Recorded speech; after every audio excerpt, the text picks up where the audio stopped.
اللہ کے خوف کے متفرق احوال۔ السلام علیکم دوستو، خیریت سے ہیں؟ طبیعت صحیح ہے؟ امید کرتا ہوں سب خیریت و عافیت سے ہوں گے انشاءاللہ۔ آپ سب کو پتہ ہے ہم فضائل اعمال کی تعلیم کر رہے ہیں، جس میں سے ایک آیت صحابہ رضی اللہ تعالیٰ عنہ کا باب دوم چل رہا ہے، جس کا انشاءاللہ یہ واقعہ پڑھیں گے، اللہ کے خوف کے متفرق احوال۔ شروع کرنے سے پہلے آپ سب سے عرض کروں گا میری ویڈیو کو پورا دیکھا کریں، لائک بھی کرتے، کمنٹس بھی کرتے ہو، اس کو شیئر بھی کیا کریں تاکہ لوگوں کو فائدہ ہو، اس چینل کو سبسکرائب بھی کر دیں، جزاک اللہ کر دیں۔ بسم اللہ الرحمن الرحیم، نحمدہ و نصلی علی رسول الکریم۔ قرآن شریف کی آیت اور حضور صلی اللہ علیہ وسلم کی احادیث اور بزرگوں کے واقعات میں اللہ جل شانہ سے ڈرنے کے متعلق جتنا کچھ ذکر کیا گیا ہے، اس کا احاطہ تو دشوار ہے، لیکن مختصر طور پر اتنا سمجھ لینا چاہیے کہ دین کے ہر کمال کا زینہ اللہ کا خوف ہے۔ حضور صلی اللہ علیہ وسلم کا ارشاد ہے کہ حکمت کی جڑ اللہ کا خوف ہے۔ حضرت ابن عمر رضی اللہ تعالیٰ عنہ بہت رویا کرتے تھے، حتیٰ کہ روتے روتے آنکھیں بھی بیکار ہو گئی تھیں۔ کسی شخص نے ایک مرتبہ دیکھ لیا تو فرمانے لگے کہ میرے رونے پر تعجب کرتے ہو، اللہ کے خوف سے سورج روتا ہے۔ ایک مرتبہ ایسا ہی قصہ آیا تو فرمایا کہ اللہ کے خوف سے چاند روتا ہے۔ ایک نوجوان صحابی رضی اللہ تعالیٰ عنہ پر حضور صلی اللہ علیہ وسلم کا گزر ہوا، وہ پڑھ رہے تھے۔ جب اس آیت پر پہنچے تو بدن کے بال کھڑے ہو گئے، روتے روتے دم گھٹنے لگا۔ وہ کہہ رہے تھے، ہاں، جس دن آسمان پھٹ جائیں گے، یعنی قیامت کے دن میرا کیا حال ہوگا، ہائے میری بربادی۔ حضور صلی اللہ علیہ وسلم نے ارشاد فرمایا کہ تمہارے اس رونے کی وجہ سے فرشتے بھی رونے لگے۔ ایک انصاری نے تہجد پڑھا اور پھر بیٹھ کر بہت روئے، کہتے تھے کہ اللہ ہی سے فریاد کرتا ہوں جہنم کی آگ کی۔ حضور صلی اللہ علیہ وسلم نے ارشاد فرمایا کہ تم نے آج فرشتوں کو رلا دیا۔ عبداللہ بن رواح رضی اللہ تعالیٰ عنہ ایک صحابی ہیں، رو رہے تھے، بیوی بھی ان کی اس حالت کو دیکھ کر رونے لگی۔ پوچھا، کیوں روتی ہو؟ کہنے لگی کہ جس وجہ سے تم روتے ہو۔ عبداللہ بن رواح رضی اللہ تعالیٰ عنہ نے کہا کہ میں اس وجہ سے رو رہا ہوں کہ جہنم پر تو گزرنا ہے ہی، نہ معلوم نجات ہو سکے گی یا وہیں رہ جاؤں گا۔ زرارہ بن اوفا ایک مسجد میں نماز پڑھ رہے تھے، جب اس آیت پر پہنچے تو فوراً گر گئے اور انتقال ہو گیا۔ لوگ اٹھا کر گھر تک لائے۔ حضرت خالد رحمۃ اللہ علیہ ایک مرتبہ نماز پڑھ رہے تھے، کل نفس ذائقۃ الموت پر پہنچے تو اس کو بار بار پڑھنے لگے۔ تھوڑی دیر میں گھر کے کونے سے آواز آئی کہ کتنی مرتبہ اس کو پڑھو گے، تمہارے اس بار بار کے پڑھنے سے 4 جن مر چکے ہیں۔ ایک اور صحابہ کا قصہ لکھا ہے کہ پڑھتے پڑھتے جب اس آیت پر پہنچے تو ایک چیخ ماری اور تڑپ تڑپ کر مر گئے۔ اس قسم کے واقعات کثرت سے گزرے ہیں۔ حضرت فضیل رحمۃ اللہ علیہ مشہور بزرگ ہیں، کہتے ہیں کہ اللہ کا خوف ہر خیر کی طرف رہبری کرتا ہے۔ حضرت شبلی رحمۃ اللہ علیہ کے نام سے سبھی واقف ہیں۔ وہ کہتے ہیں کہ جب بھی میں اللہ سے ڈرا ہوں، اس کی وجہ سے مجھ پر حکمت اور عبرت کا ایسا دروازہ کھلا ہے جو اس سے پہلے نہیں کھلا۔ حدیث میں آیا ہے، اللہ جل شانہ فرماتے ہیں کہ میں اپنے بندے پر 2 خوف جمع نہیں کرتا اور 2 بے فکریاں نہیں دیتا۔ اگر دنیا میں مجھ سے بے فکر رہے تو قیامت میں ڈراتا ہوں، اور دنیا میں ڈرتا رہے تو آخرت میں بے فکری عطا کرتا ہوں۔ حضور صلی اللہ علیہ وسلم کا ارشاد ہے کہ جو اللہ سے ڈرتا ہے اس سے ہر چیز ڈرتی ہے، اور جو غیر اللہ سے ڈرتا ہے اس کو ہر چیز ڈراتی ہے۔ یحییٰ بن معاذ رحمۃ اللہ علیہ کہتے ہیں کہ آدمی بیچارہ اگر جہنم سے اتنا ڈرنے لگے جتنا تک دستے سے ڈرتا ہے تو سیدھا جنت میں جائے۔ ابو سلیمان رحمۃ اللہ علیہ درانی کہتے ہیں کہ جس دل سے اللہ کا خوف جاتا رہتا ہے وہ برباد ہو جاتا ہے۔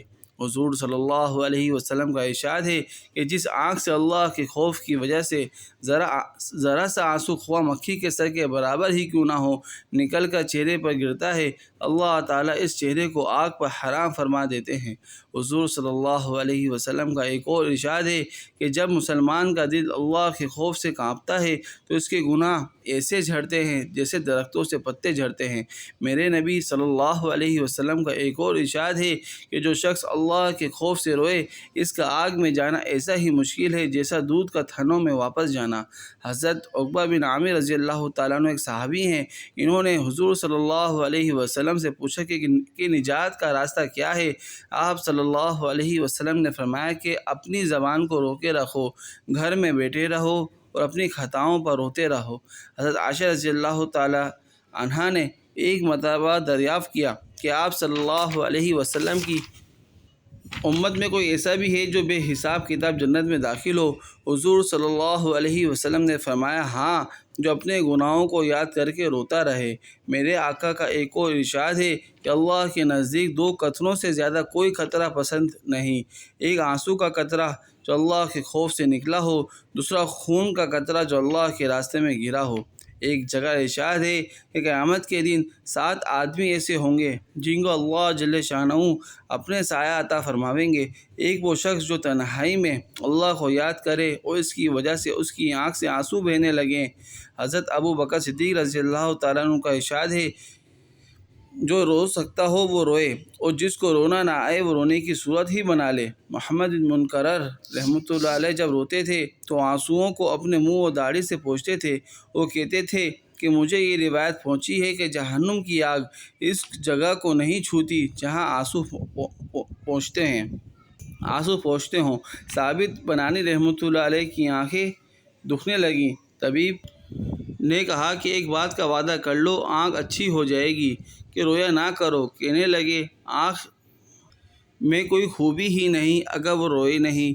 یزید بن مسرہ رحمۃ اللہ علیہ کہتے ہیں کہ رونا 7 وجہ سے ہوتا ہے: خوشی سے، جنون سے، درد سے، گھبراہٹ سے، دکھلاوے سے، نشے سے اور اللہ کے خوف سے۔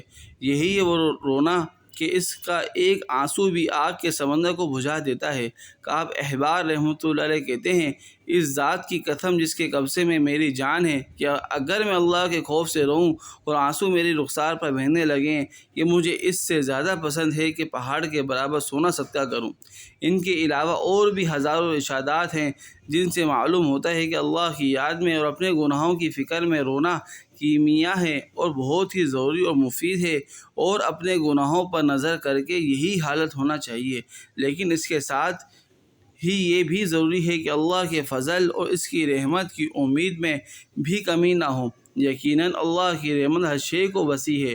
حضرت عمر رضی اللہ تعالیٰ عنہ کا ارشاد ہے کہ اگر قیامت میں یہ اعلان ہو کہ ایک شخص کے سوا سب کو جہنم میں داخل کرو، تو مجھے اللہ کی رحمت سے یہ امید ہے کہ وہ شخص میں ہی ہوں، اور اگر یہ اعلان ہو کہ ایک شخص کے سوا سب کو جنت میں داخل کرو، تو مجھے اپنے اعمال سے یہ خوف ہے کہ وہ شخص میں ہی نہ ہوں۔ اس لیے دونوں چیزوں کو علیحدہ علیحدہ سمجھنا اور رکھنا چاہیے۔ بالخصوص موت کے وقت میں امید کا معاملہ زیادہ ہونا چاہیے۔ حضور صلی اللہ علیہ وسلم کا ارشاد ہے کہ تم میں سے کوئی شخص نہ مرے مگر اللہ تعالیٰ کے ساتھ حسن ظن رکھتا ہو۔ امام احمد بن حنبل کا جب انتقال ہونے لگا تو انہوں نے اپنے بیٹے کو بلایا اور فرمایا کہ ایسی احادیث مجھے سناؤ جن سے اللہ تعالیٰ کے ساتھ امید بڑھتی ہو۔